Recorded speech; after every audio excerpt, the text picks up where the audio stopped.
Hai, saya Sidik, PhD student di Research School of Social Sciences, ANU. Di video ini kita akan membahas mengenali fitur-fitur R Studio atau R Studio Desktop yang kita gunakan ketika kita menganalisis data, mengolah data menggunakan R. Ya. Kita gunakan R Studio. Ini adalah user interface-nya. Ada beberapa fitur, banyak sekali. Sekilas bagi pemula terutama mungkin akan terlihat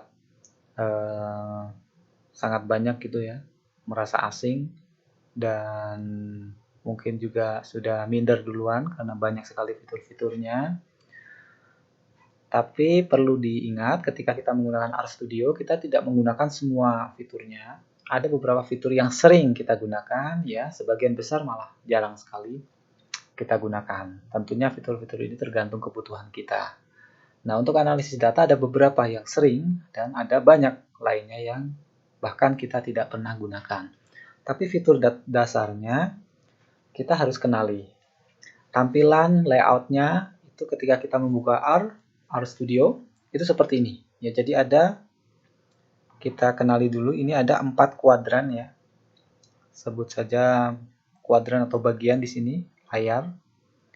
Kiri atas kita lihat ada beberapa fiturnya, kemudian di bawah juga, kemudian di kanan, sisi kanan, atas dan bawah juga demikian. Ya. Nah, ini fitur-fiturnya bisa kita rapikan seperti ini. Kita perlu memahami fungsinya masing-masing kuadran ini. Di kiri bagian atas, terutama di sini, ini pada umumnya adalah di sini adalah tempat kita menulis skrip. Ya, secara umum kita mulai dari fungsi utama itu dulu ya. Kita menulis skrip atau menulis kode, ya, melakukan coding itu ada di kiri atas. Bahkan kita bisa bilang kita mau menulis seperti misalnya menggunakan file Microsoft Word, ya, kita menulis di sini di bagian kiri atas ini. Jadi intinya ini untuk menulis, melakukan coding, ya, menulis skrip dan semacamnya. Nah, di bagian kiri bawah itu adalah hasil eksekusinya. Nah, sekali lagi ini pemahaman dasar dulu, ya, meskipun nanti pada praktiknya kita bisa gunakan untuk fungsi-fungsi yang lain, tapi yang pada umumnya kita pahami bahwa yang kiri bawah ini adalah untuk melihat hasil eksekusinya.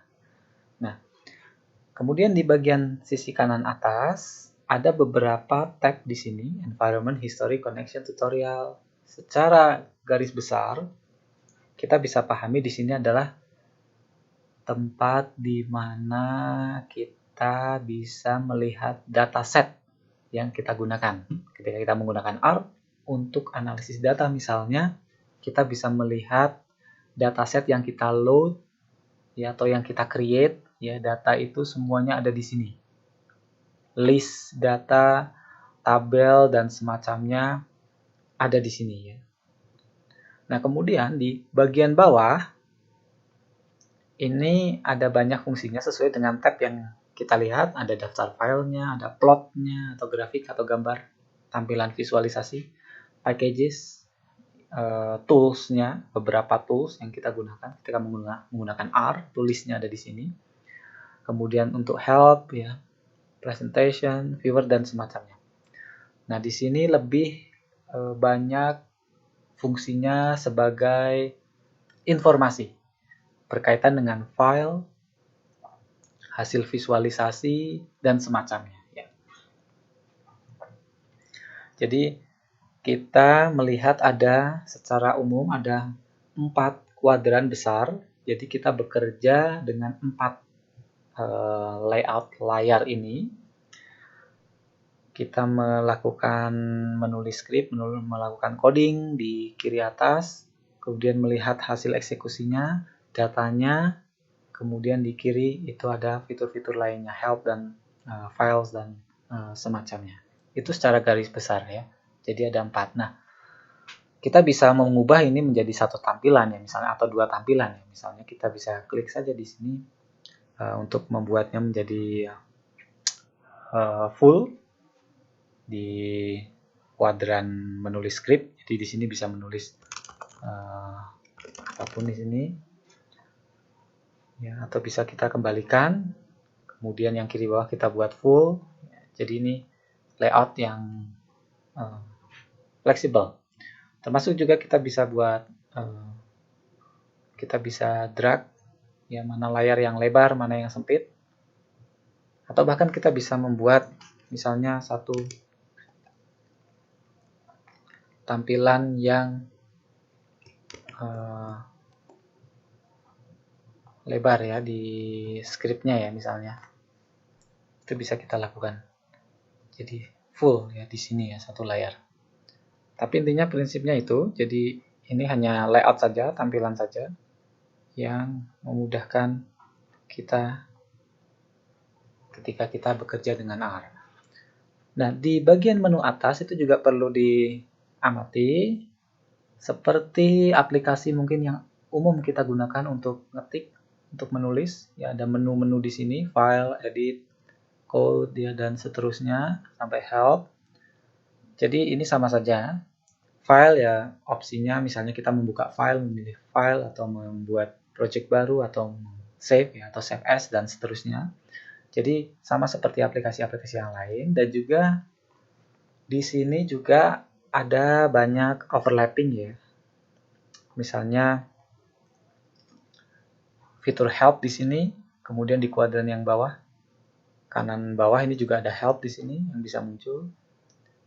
Jadi ada beragam fitur yang overlapping, jadi bukan kemudian kita harus kebingungan karena hanya ada satu fitur yang kita tidak tahu, mungkin lupa di mana.